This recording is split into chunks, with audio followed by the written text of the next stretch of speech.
Ito yung tatlong 2x3. Tatlong 2x3. Apat ang natin ito. 2x3 po na ganong haba?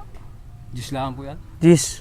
Yung 30 pirasong 2x2, Diyos na rin po lahat. gis din. Ay, yung haligi dito. May Diyos din po na may 8. Anong 8 na bilang? lang po. 8 para hatiin yun.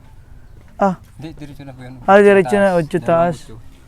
Na gano'ng kataba yung gagamitin dito? 4x4 po yun. 4x4. Tapos, siguro malagyan ditong bintana, ano? Oo, lagyan natin. Dito? Sa bintana, para maliwanag sa loob. Oo, kasi mainit pagka walang ano. Pagpintulaan, init sa loob. Mga magkano po kaya lahat yun? Mga... Nakita namin ang bahay na ito na halos sira-sira na.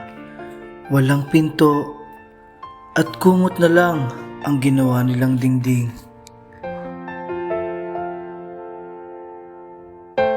Sira-sira na rin at halos wala ng bubong ang kanilang tahanan.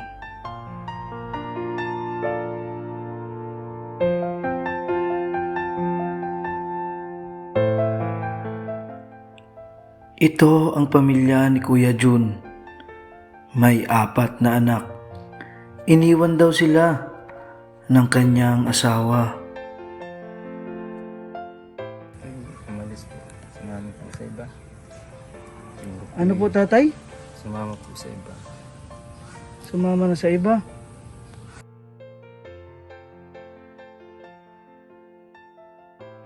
Nag-iyak sa pagising sa umaga. Nasabi si Nini, mapas ko naman po eh. Kulang-kulang ang pamilya. Gamot muna ang nilagay ko sa muna pang samantala para kami may matuluyan.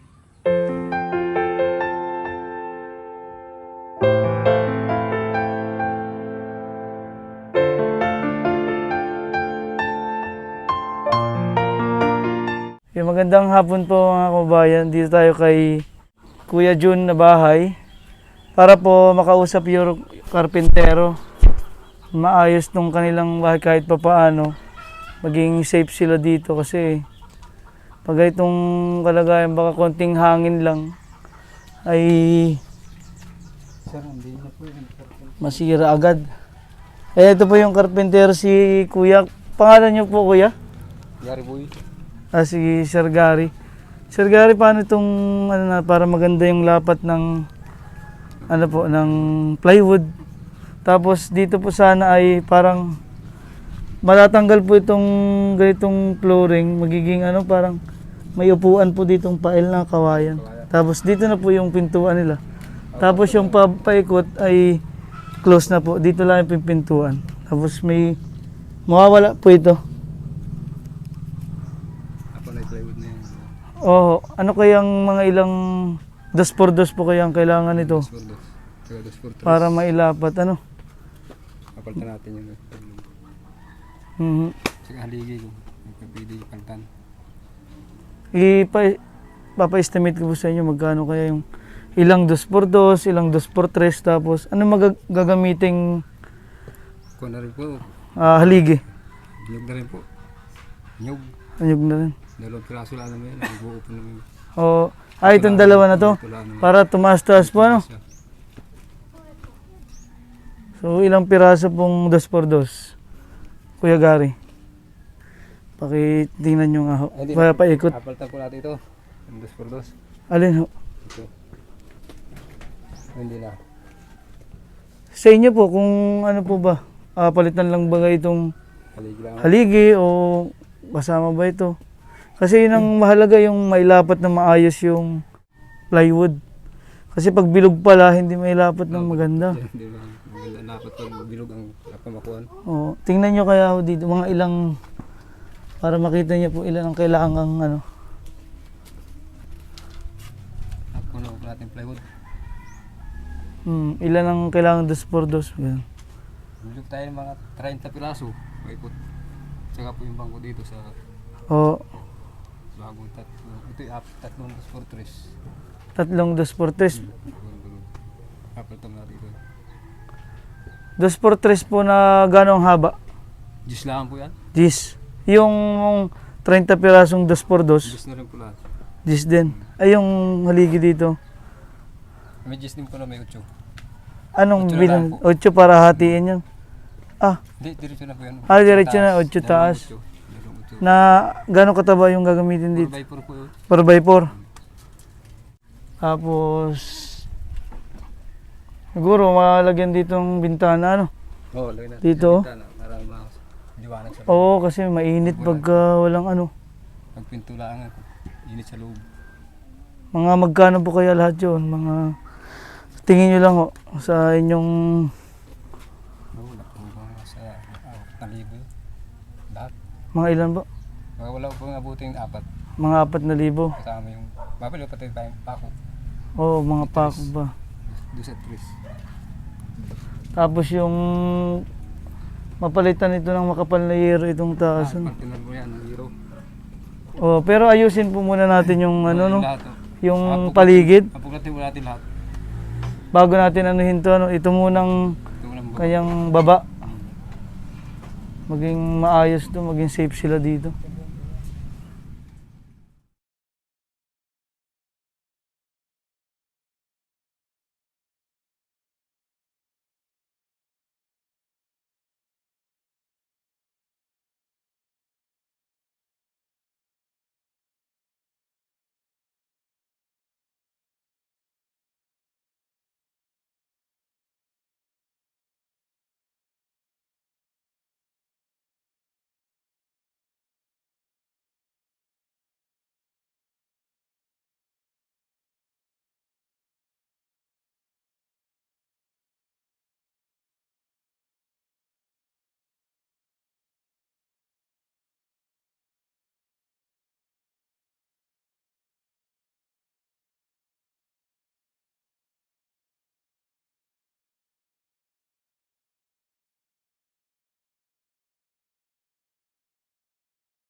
Yung sa pag-aaral mo ay may gustong magbigay sa iyo ng suporta.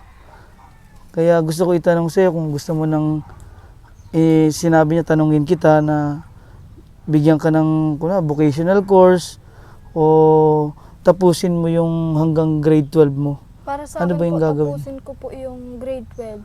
Pero magte-take po ako next year ng ALS dahil gusto kong makagraduate at makatulong sa pamilya ko. Bali, ano yung ALS? Yung ginagawa ng ALS?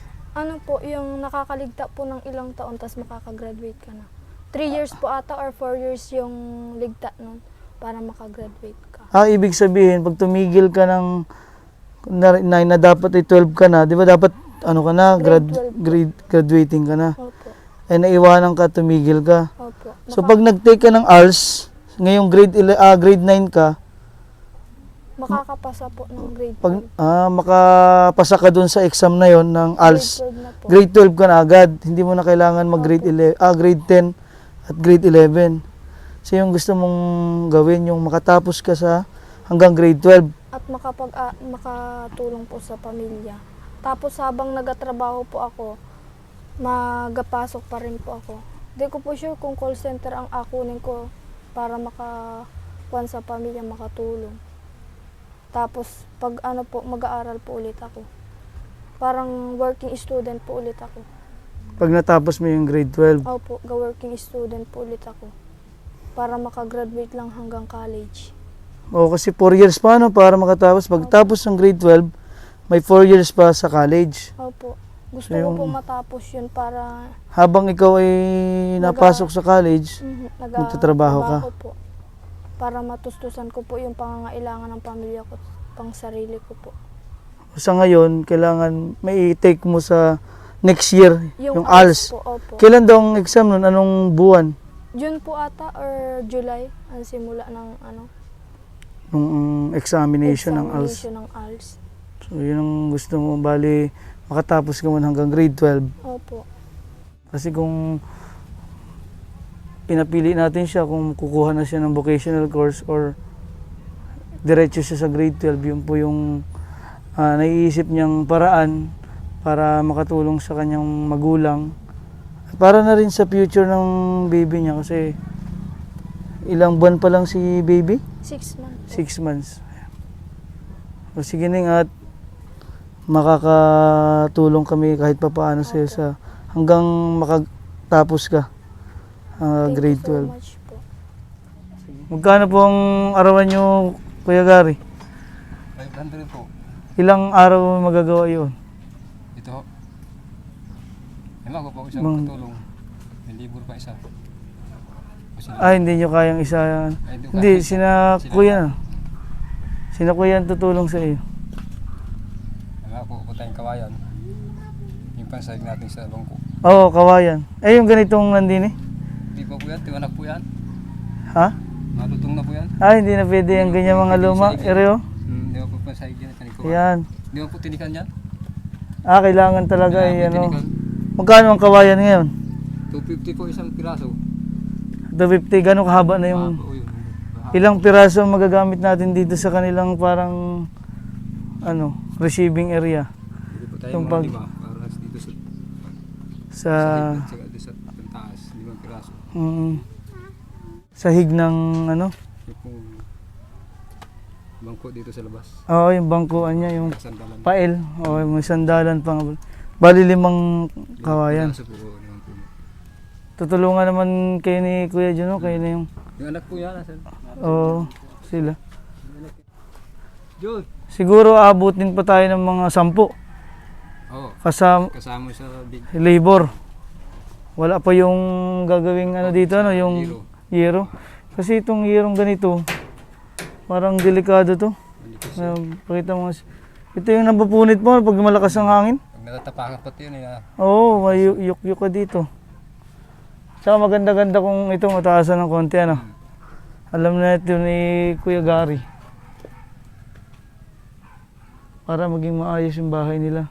Ito yung pagkala po ng Pasko ang gawa, pagkalibos na Pagkatapos ng Pasko. Kasi mga 20 ngayon busy lahat. mga 20 seso. Busay, 20 kayo pa busay. Magiinom ka pa ata. Ano pa po yung baboy doon? Katay, may yandaan. Makakadayo pala kami doon. Oo, mamaya. Nagait pala pong tubig eh. Oo. Yung si Kuya Gary po yung magiging karpintero natin dito sa kanyang bahay kay Tatay Jun. Yan, salamat po at nabigyan niyo po kami ng time ngayon. Busy pala kayo ngayon. Sige Kuya Gary, dalawin namin si Tatay Jun dito pag okay na yung natin. Pupunta nga po yun. Taga dito lang naman po kayo sa Maningkol. Pupunta ang bahay namin. Okay. Di ba? Salamat Kuya Gary. Ayan tayo, yun na lang yung plano natin para malapat na maganda. Ito'y pael na parang may anuhan kayo doon. Pag may bisita, pagpasok, yun na yung bahay nyo, no?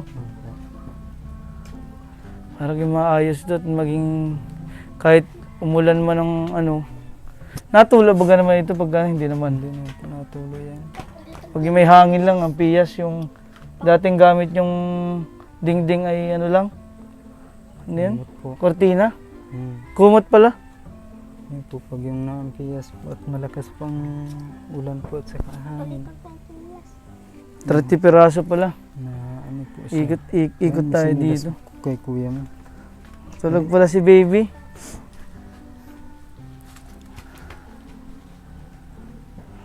Ayan, bali hanggang dito 30 piraso. Tulog pala si baby. Na-meet na namin si baby Si Cheska? Si baby Cheka. Hanggang ngayon ba may module kayo o Nag-module po ako. naka-bakasyon na kayo? Walang po, bakas- diretso pa rin po yung module ko. Ba't yung iba may bakasyon? Po ang pasa. Pero tuloy-tuloy po yung pagsasama. Okay. Bakit gano'n ang haba ng module nyo? Opo, Kala ko may mga Christmas break. wala po.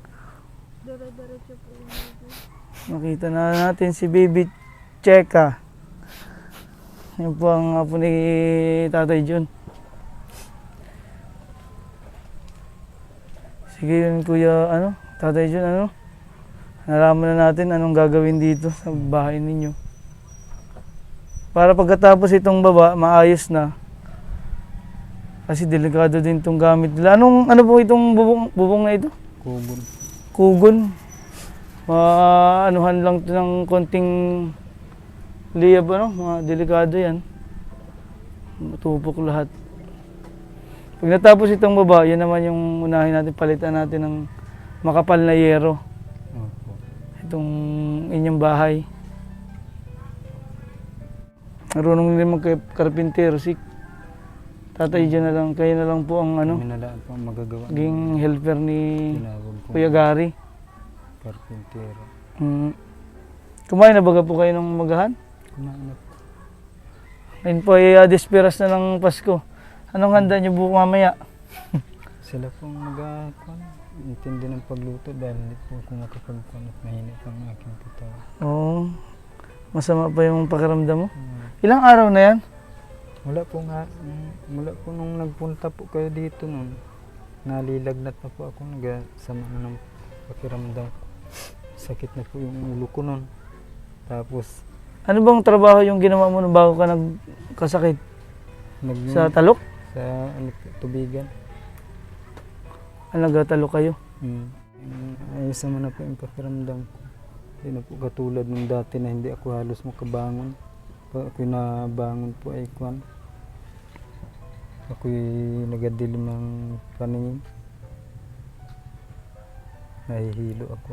Ay magpahinga po muna kayo para pagka sinimula ito after ng Christmas, utay-utayin po natin itong inyong bahay, Opo.